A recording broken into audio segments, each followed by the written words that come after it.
Hey, jou swaar, bring vir 'n man 'n bietjie bier daar, jong. Sorry kleine, nou is die tyd vir my groot geraas. Die veeg hier drink ook bier.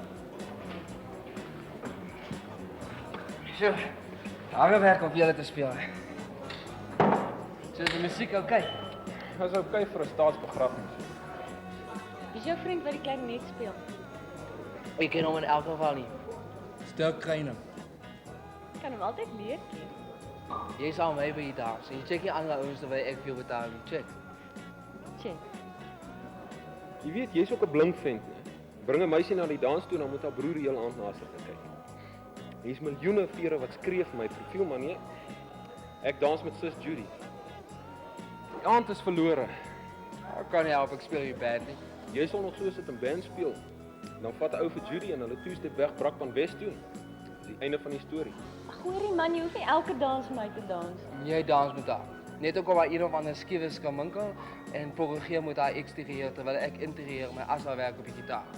Jy weet Robert, ek sweer jy is jaloers. Ja, ek is jaloers, check. Dis hoekom jy my nie wil sê wie is die ou wat die klarinet speel nie. Hy is in sy klas ook. Is Dirk Kruine, 5de jaar LLB. Vader is 'n regter in die Hogere Hof, groot naam in die Superboek as